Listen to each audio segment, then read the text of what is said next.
सांगली जिल्हा टंकलेखन लघुलेखन शासनमान्य संस्थांची संघटना सांगली यांच्यातर्फे सांगली जिल्ह्याचे एक दिवसीय प्रथम जिल्हास्तरीय अधिवेशन व संस्थाचालकांची जिल्हा बैठक तसेच GCC TBC आणि संगणक लघुलेखन कार्यशाळा याचे आयोजन करण्यात आलेले होते। शनिवार दिनांक 26 एप्रिल 2000 रोजी या कार्यक्रमासाठी प्रमुख पाहुणे म्हणून महाराष्ट्र राज्य परीक्षा परिषद पुणे अध्यक्ष डॉक्टर नंदकुमारजी बेडसे साहेब भप्रसे यांचे मार्गदर्शन यावेळी सर्वांना लाभले। तसेच महाराष्ट्र राज्य टंकलेखन लघुलेखन शासनमान्य संस्थांची संघटना मुंबईचे प्रकाशजी कराळे सर हेही कार्यक्रमाला उपस्थित होते। तसेच सांगली जिल्हा परिषद माध्यमिक शिक्षणाधिकारी राजेसाहेब लोंढे तसेच सांगली जिल्हा परिषद माध्यमिक उपशिक्षणाधिकारी तथा सांगली जिल्हा संगणक टायपिंग विभाग प्रमुख श्रीमती गीता शेंडगे मॅडम हे सर्वजण यावेळी उपस्थित होते। सांगली जिल्ह्यातील सर्व संस्थाचालक यांनी या प्रमुख तज्ञांशी चर्चा केली। तसेच आगामी काळामध्ये GCC TBC मध्ये जे अनेक प्रकारचे बदल होणार आहेत याबद्दलही मार्गदर्शन यावेळी मिळाले। यावेळी सांगली जिल्ह्यातील सर्व संस्था चालक मोठ्या संख्येने उपस्थित होते। बाकी जिल्ह्यांमधल्या बेस्ट प्रॅक्टिसेस काय असतात आणि आपण कुठे कमी पडत आहोत हे देखील आपल्याला समजलं पाहिजे। यासाठी खरं तर कार्यशाळेचं आयोजन करण्यात येतं आणि म्हणूनच मी नेहमी सांगत असतो कार्यशाळेमध्ये संस्थाचालकांना काही अडचणी आहेत का पहिले ते सांगा, जेणेकरून आम्हाला आमच्या परीने त्याचं निराकरण करता येऊ शकेल। बरोबरीच अतिशय सुंदर असा कार्यक्रम शोभ सर आपण घेतलेला आहे, त्याबद्दल आपले मनपूर्वक आभार आणि कौतुक करतो। आपण मागच्या 2 वर्षांपासून मोठ्या प्रमाणावर संगणक टायपिंगच्या परीक्षेमध्ये असतील, अभ्यासक्रमात असतील, विविध टप्पे असतील आपले, त्यामध्ये मोठ्या प्रमाणात सुधारणा केली आहे। त्या आपण थोडक्यात एक माहिती मी तुम्हाला सांगू इच्छितो। आपल्या सर्व मागण्या मी नोंदवून पण घेतल्या, त्याचं पण मला उत्तर या ठिकाणी द्यावं जेणे तुम्ही माझं कर्तव्य समजतो। आपण या एक मला कौतुकाची बाब आहे आपल्या जिल्ह्यासाठी। खरं तर रेडिबल किंवा इतर कुठलीही बाब असेल, म्हणजे खास करून काही जिल्ह्यांचं एक वैशिष्ट्य असतं, काही जिल्ह्यांमधून प्रॉब्लेम अजिबातच येत नाही किंवा म्हणजे कुठल्याही प्रकारची तक्रारही नसते आणि समस्याही नसते। तक्रार नसते म्हणजे काही सगळं आलेलं चालतं असंही नसतं, परंतु साधारणपणे एक संस्थाचालकांकडून जो काही अर्थ नाही ना, आपण स्वतः अनुभवा बघा, असा कम्प्युटर टाईप करून पहा आणि एवढं होऊन सुद्धा मला लोक म्हणतात की साहेब प्रॉब्लेम होता। कसा प्रॉब्लेम असेल की जी एक मला कंप्लेंट्स आल्या त्या ठिकाणी मी संबंधित संस्थाचालकांना विद्यार्थ्यांना आतमध्ये पाठवलं। इव्हन माझी आजही तयारी आहे परीक्षा केंद्रावर जाऊन यावं आणि पाहून यावं। ज्या कोणत्या संगणकावर तुम्हाला बसायचं त्या संगणकावर बसून आपण आपली टाईप करून पाहावं, किती स्पीडने टाईप करून पाहावं, संस्थाचालकांनी पाहावं, विद्यार्थ्यांनी पाहावं, मला काही प्रॉब्लेम नाही। तुम्ही परीक्षा कशीही सोडवली, काही सोडवली तरी त्याचा नेटशी संबंध नाही किंवा लोडशी संबंध नाही, पण जाणीवपूर्वक संस्थाचालक मग काही आहेत विद्वान तुमच्यातले हा शब्द म्हटला नाही, हँगर झाला, प्रॉब्लेम होता कम्प्युटरमध्ये, अशा अनेक समस्या विद्यार्थी सांगतात आणि हीच दुर्दैवाने सांगावं असं वाटते हीच री संस्थाचालक देखील बोलतात लगेचच। याच्या पाठीमागे सायकोलॉजी बघा, सायकोलॉजी अशी आहे याच्यामध्ये की विद्यार्थी नापास झाला की साहजिकच पालक आपल्याकडे येतो, पालक संतापाने येतो। आता संतापाला कुठेतरी वाट करून दिली पाहिजे पालकाच्या। विद्यार्थी ऑलरेडी तुम्हाला सांगून झालेला असतो कुठेतरी एक विद्यार्थी की सॉफ्टवेअर मध्ये प्रॉब्लेम होता, सॉफ्टवेअर हँग झालं, कम्प्युटरमध्ये हळूहळू शब्द येतात, एकदा बटन दाबलं बॅकस्पेसचे की शब्द जातो, वाक्य जातं। हे अगदी मागच्या 8-10 वर्षापासून परिचित असलेले शब्द आहेत आणि मग तो विद्यार्थी काहीतरी सांगत असतो किंवा इतर विद्यार्थी काहीतरी सांगत असतो। मग जेव्हा पालक येतो आपल्याकडे की आमचा विद्यार्थी कसं काय नापास झाला, आमचा विद्यार्थी तर 7 मिनिटात पूर्ण पॅसेज मारतो, मग आता सांगायचं काय त्या पालकाला? विद्यार्थी कमी पडला हेही सांगता येत नाही, मी कमी पडलो हेही सांगता येत नाही. मग काय सांगायचं? त्या ठिकाणी कोण नाहीये? परीक्षा परिषद नाहीये, कोण नाहीये? विनर संस्था नाहीये, कोण नाहीये? सॉफ्टवेअर नाहीये. मग दोष कोणाला द्यायचा? जो कोण नाही इथं त्याला दोष द्यायचा. आणि मग या पर्यायाने मग दोष दिला जातो सॉफ्टवेअरला. हे मी फार याच्याने बोलतोय, फार जबाबदारीने बोलतोय, असण्यावाली नाही. कारण मी याच्यात खूप संशोधन केलं, आम्ही प्रयत्न पण केले. आजची गोष्ट कोल्हापूरची मी सांगितली.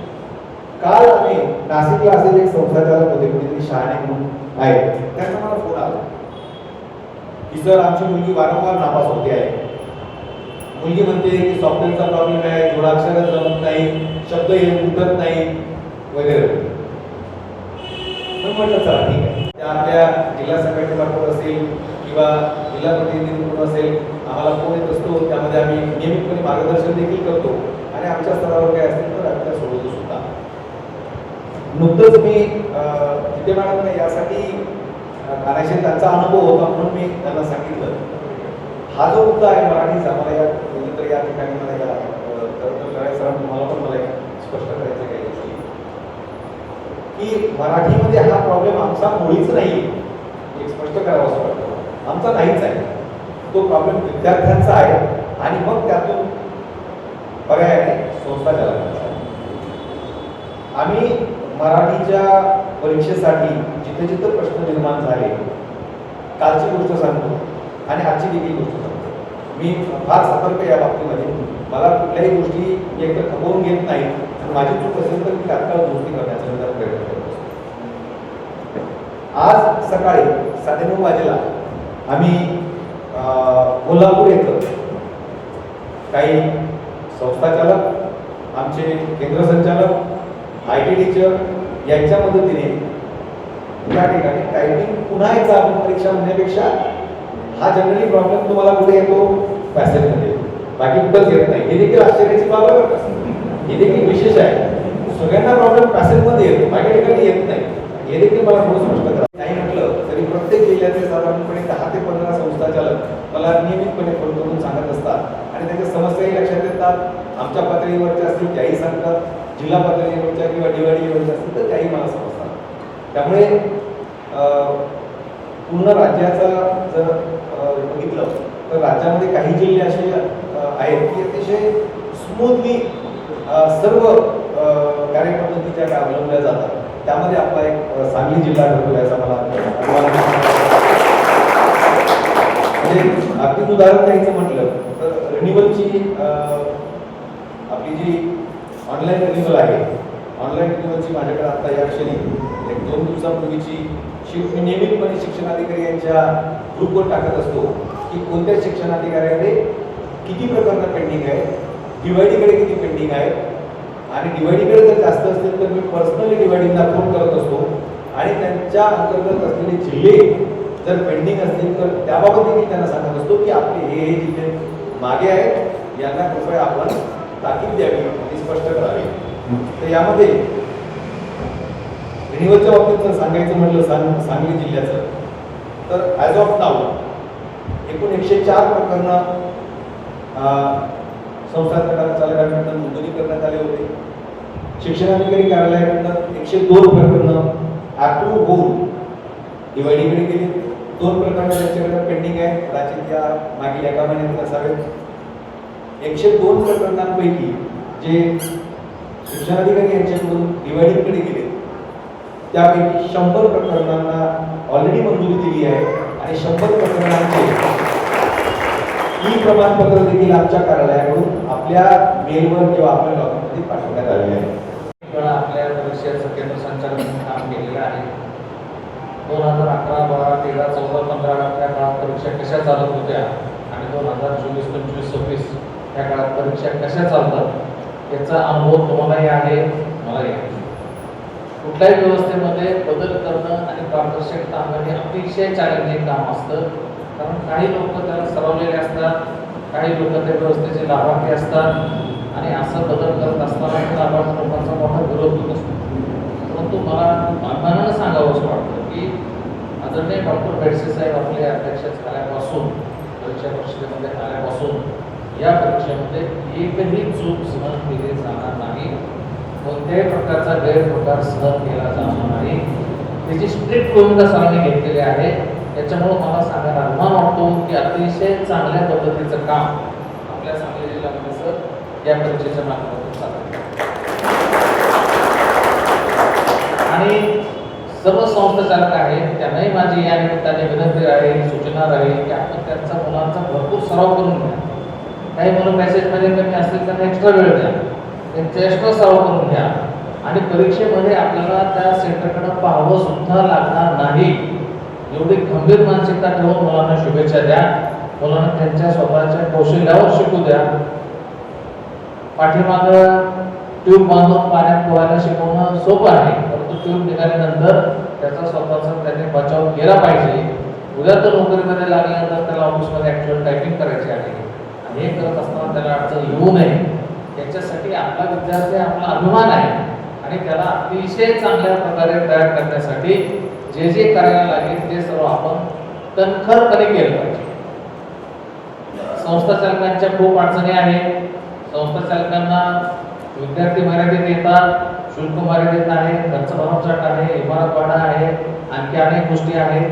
हे सगळं करत असताना परीक्षा पारदर्शकपणे झाल्या पाहिजेत आणि तशीच मुलं आपल्याकडे पारदर्शक परीक्षेत ठेवण्याच्या अपेक्षेने आले पाहिजेत याची मनोभूमिका आपण सगळ्यांनी करणं गरजेचं आहे. मी माझ्या कार्याच्या वतीनं आपल्याला अश्युअर करतो की तुमचं तपासणी असो, स्थलांतर असो, काही असो, माझ्या कार्यालयातून तुम्हाला फाईन जाताना माझ्या कार्यालयातल्या कोणत्याही क्लार्कला असेल, मला असेल, अर्धा कप चहा सुद्धा पिण्याची अपेक्षा नाही आहे. अत्यंत पारदर्शक पद्धतीनं तुमचं काम आम्ही करतो. तेवढंच पारदर्शकपणे काम तुमच्याकडून मला परीक्षेमध्ये अपेक्षित आहे.